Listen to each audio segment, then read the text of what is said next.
prison. You're going to prison.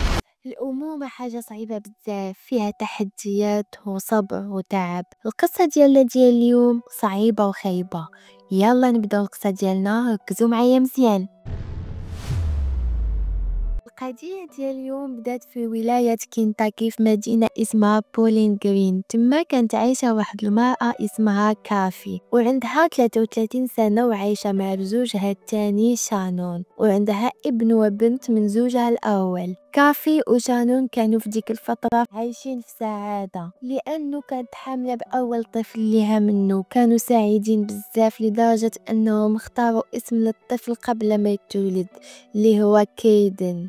المهم في يوم 13 ابريل 2011 كافي مشات باش تشوف صديقتها جيني اللي كانت كتساعدها ماديا، لانه حالة جيني الماديه كانت ضعيفه. وفعلا مشات عندها، هزاتها من قدام البيت ومشاو لمكتب التأمينات.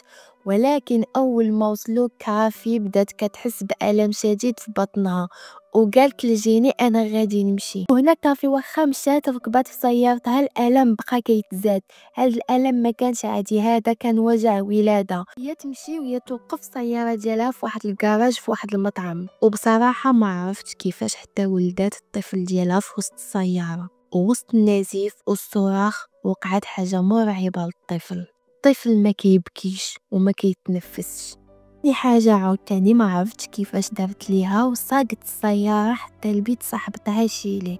واول ما وصلت بدات كتعيط ليها، وشيلي هنا خرجت كتجري تخلعات. منين وصلت عندها لقات الدم في كل مكان والطفل ما كيتنفس. هنا شيلي اول حاجة دارتها دخلته من البيت ديالها واتصلت بالشرطة.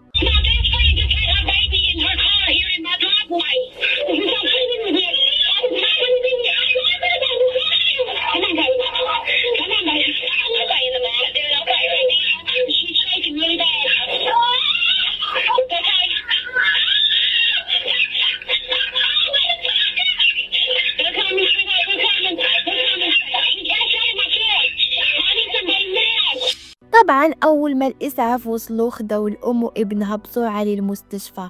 وكافي في الطريق كانت كتقول لهم انا بخير، نقدوا ليا ولدي ارجوكم، وكتطلب وكتزاوق.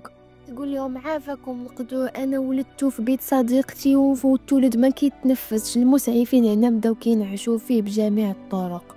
وفاش وصلوا للمستشفى اطباء مسكوا حالات الطفل واخرين مسكوا حالات كافي. وباش تفهموا مزيان المنظر كيف كان، الطفل كان مربوط بالحبل السري ومشيمة ديال الأم. نشرح لكم على المشيمة فيت في أشنا هي. مشيمة هي باللغة العربية، واللي هي تعني أن العضو المؤقت اللي كيتكون في رحم المرأة أثناء الحمل، هو اللي كيغذي الجنين على طريق الحبل السري، كينقل الأكسجين والمواد الغذائية، وكمان كيخلصوا من الفضلات. نكملوا القصة ديالنا. كما قلت لكم كان مربوط بالحبل السري والمشيمة ديال الأم، وكان مولود قبل الوقت ب3 الأسابيع. حالة البيبي ما كانتش مبشرة، ديال النجاة كانت ضئيلة، ولكن وقعت معجزة. الأطباء استطاعوا ينقذوا الطفل. أما بالنسبة للأم كانت حالتها مستقرة وبقات كتعاود على اللحظات المرعبة اللي عاشتها. كافي بطالة ولدات بوحدها وساقت السيارة ودارت هاد الشي وسط ألم صعيب، حيتاش قالت لك الزوج ديالها ممكن يطلقها لو مات الطفل، خصوصا أنها دارت إجهاض أكثر من مرة. أطباء طبعا من بعد ما سمعوا هاد القصة البطولية ما داركم أشنو يكونوا داروا ليها؟ اتصلوا بالشرطة. كيف ما سمعتوا اتصلوا بالشرطة. عافاكم كتقولوا علاش؟ ولي هاد الام راها بطلة. اللي نقول لكم هو انه حالة كافي كانت ممتازة بشكل غير طبيعي، ومن بعد فحص الاطباء ليها اكتشفوا انها ما ولداتش. الحقيقة وفي الأصل كافي ما كانتش حاملة أصلا، واللي أكد هاد النظرية فاش خداو الطفل وكان معاه الحبل السري والمشيمة. الأطباء لقاو في المشيمة الرحم. كاع هادشي ماشي طبيعي، لأنه في الولادة الطبيعية المشيمة بوحدها اللي كتخرج.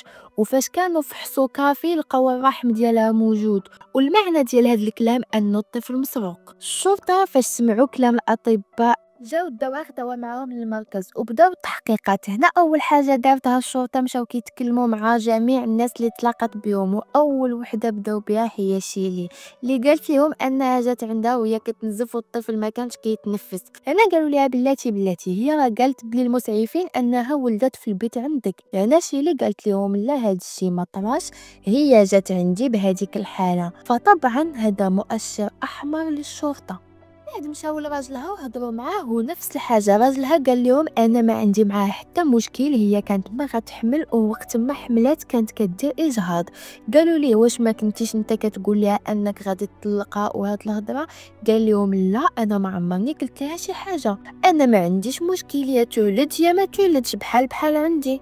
قالوا لي قول لنا اشنو طرا قبل ما تخرج هي من البيت. قال لهم ان مشات تقابل شي شخص ولكن الاسم ما عقلتش عليه شكون بالضبط. قالوا لي حاول تذكر، قال لهم لا والو الاسم مشى ليا من راسي. حتى جاتو فكره يفتح الفيسبوك ديالها ويشوف قائمه الاصدقاء والرسائل، وفعلا من بعد ما فتح الفيسبوك وشاف كل شيء تما تفكر انه هذا الشخص هو جيني اللي كانت كتساعدها ماديا. نعم الشرطه مشات عندها للبيت وسولوها قالوا لها انت منين كتعرفي كافي؟ قالت لهم تعرفنا في الفيسبوك، ومن بعد فاش بقينا كنتكلموا عرفت انه عندي مشاكل ماديه وهي تعرض عليا تساعدني باش ما نطردش انا وبنتي في الشارع. قالوا لها شكون بنتك؟ قالت لهم بنتي سميتها جيمي. وهنا قالت لهم واحد الجمله اللي غيرات مسار القضيه كامله. قلت لهم انه بنتها كانت حاملة في شهرها الثامن. وهنا الشرطة جاتهم صدمة واستغراب، قالوا باللي الطفل اللي عندنا حتى هو في الشهر الثامن. ما يقولوا ليها فين بنتك نتكلموا معاها؟ قالت لهم من الصباح وهي مختفيه. صافي هنا الشك اللي كان عند الشرطه غادي وكيتاكد. مشاو رجعوا عند كافي وبقاو كيسولوها قولي لينا الولد منين جبتيه؟ راه ما بقى ما يتخبى هذاك ماشي ولدك. هنا بدات كتنكر وكتقول لهم كيفاش كتهموني انه ماشي ولدي، هذاك ولدي وتعذبت باش نولدو. قولوا لها واخا لاله يلا عاودي لينا كيفاش طرا عليك. وهي تقول لهم انها مشات في الصباح عند جيني وخرجوا من بعد حست بوجع الولاده وانا نمشي. وقالوا ليها جيمي ما كانتش معكم؟ قالت لهم لا اخر مره شفتها كانت ناعسه في البيت ديالها. الشرطه عرفوها كتكذب باينه حيت جيني قالت لهم ان كافي جات خداتها هي وجيمي. جيمي هي اللي حست بالوجع وكافي رجعتها للبيت باش ترتاح. وقالت لهم فاش رجعت للدار ما لقيتش باقي بنتي. معنى ديال هذا الكلام انه جيمي ممكن تكون في خطر. القصص اللي عاودت كافي كلها كذوب، وهذا الطفل اللي تولد احتمال كبير انه ولد جيمي اللي اختفت. So you saw her today and she's been missing since about 10:30 this morning.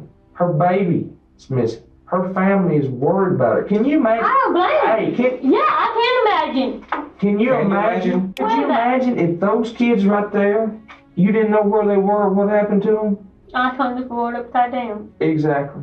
Is that baby that you brought to the hospital gonna be James? No clue. That's what I'm trying to tell you. How do you have no clue? How would this happen that you have no clue if it was James' baby? الشرطه كانوا كيحاولوا معاها بجميع الطرق. قالوا لها قولي لنا فين هي جيمي، راه السيده ولدت وما كايناش حتى رعايه طبيه اللي تساعدها، حالتها راه تكون في خطر. والو ما بغاتش تعترف ومصممه على انه الولد ولدها وانها ما كتعرفش مكان جيمي. الشرطه هنا مشاو خلاوها بوحدها شويه. وهنا كافي دارت حاجه غريبه، بقات كتكلم مع راسها، كتكلم مع صوره جيمي. I don't believe you're missing. You've got to talk to him. You've got to call your mom. You've got to do something. Totally getting blamed for everything. We know good and damn well you're okay. Or you was. They believe I've hurt you. I'm not capable of hurting any damn body. You've got to call your mom. You've got to help me out here. طبعا الشرطة أول ما شافوا هاد الشي رجعوا ليها تاني وقالوا ليها صافي عطافي جميع الأدلة كتأكد أنك خديت الطفل منها، ولكن بقات مصممة على كلامها. Where she's at. Why do you keep moving? Stop pushing that towards me. Why? Now I'm actually starting to get pissed off. Well, are you gonna tell us the truth? Shut up! Are you gonna tell us the truth? You're trying to pin a goddamn murder. You said that said she was Are you dead. gonna tell us the Hold truth? on, hold on. Okay? Are you gonna tell us the I truth? told you the truth. وفي دقة وحدة تحولت لإنسانة أخرى وقالت أنها المفروض تدخل المصحة وأنها أذت ناس ظراف وفي داخلها شخص تاني سميتو شيلي وهي اللي بغات الطفل وهي اللي كتخليها تعمل حاجات غريبة. Do you believe me if I told you? I'll try. Don't make me. Please don't make me. Don't what? Don't make me mad. Don't make you mad. I don't want to make you mad. Please, just please. Ashley, what? I'm sorry. Ashley's inside you. Okay. She comes up with a minute. She comes out when you get mad. They think I did it. I didn't do it. Ashley did it. الشرطة خداوها على قد عقلها وقالوا ليها يلا شيلي قولي لينا شنو درتي لجيمي وحتى بهكا ما جاوبتهم. بدات كتعصب عليهم وكتغوت. هنا مشاو تاني وخلاوها وبقات كتصيح وكتقول انا ما كملتش هضرت فين غاديين. I was actually trying to talk.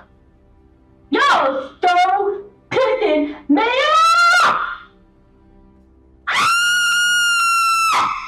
الشرطة عاودوا دخلوا عندها بدات كتقول كلام واقح بزاف وهما يقولوا لها شوفي حنا عندنا ادله غادي تصيفطك بخطره وحده للسجن ديري ما بغيتي ما بقينا بغينا منك والو لا اعتراف لا حتى حاجه صافي يلا هي غادي نصيفطوك للحبس. You chose me. Stand You up. chose me. Stand You up. chose me. Turn around. Fine. Trust me. Oh, Trust me. you're done. Oh, you're done. We can. Say bye-bye to your kids and everything else. Bye-bye to your kids and everything else. You're done. Yep.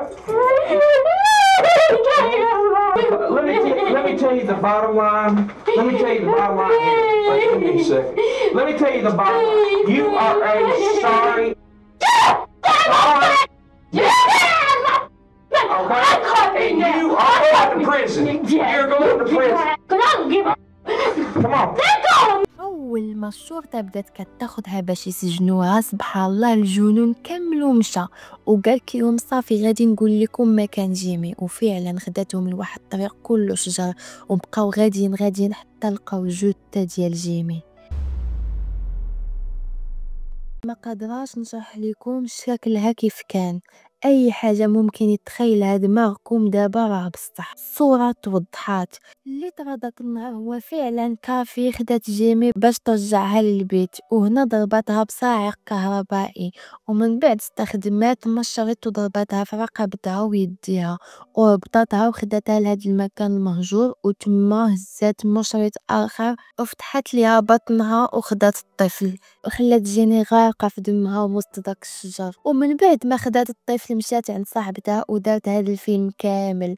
الشرطه هنا من يعرفوا جميع التفاصيل ما كان عندهم ما يقولوا مازال كيف ما حنا تصدمنا من هذه المسرحيه اللي دارت كيف ما تا هما مصدومين. الامر انه كافي فاش ولدت دوك جوج ولاد اللي عندها ما عمرها ما حملات تاني كانت غير كتكذب وكتقول للناس انها حامله ودارت اجهاض وحتى الصور الايكوغرافي كانت كتوري لراجلها والناس القراب ليها كانت خدتهم من عند صاحبتها اللي حملات في 2010 واللي خلاها دارت هكا في جيمي هو سبب اللي انا ما استوعبتوش. دارت هكا حيت شافت راسها كتساعدهم ماديا اذا قالت الطفل من حقي انا. والصدمه الاخرى هو انه كانت في الاول بغات تاخذ المشيمه باش تحطها قالت لك في الرحم تاعها كيف غدير ليها الله اعلم. من بعد الخبر فاش انتشر عائلتها وصحابها وحتى الام ديالها قالوا ان هذه مجنونه رسميا حتى واحد ما دافع عليها وقالوا انها بعض المرات كانت كتقول لهم انها بغات تخطف الطفل وتقتل شي حد وبطبيعه الحال حتى واحد ما كان كياخذ الامر بجديه كانت كتبان لهم غير كضحك حتى واحد ما توقع انه فعلا غادي ديرها بصح.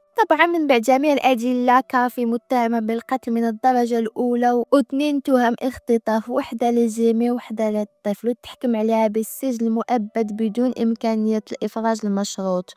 وهنا كنكونوا سالينا القصة ديالنا والحاجة الوحيدة اللي إيجابية في هذه القصة أنه الطفل عايش مع الأب ديالو وعائلة جيمي وكنتمنى ليه حياة زوينة. قولوا لي رأيكم في هذه القصة في التعليق. أما أنا بكثرة الصدمة ما لقيت ما نقول.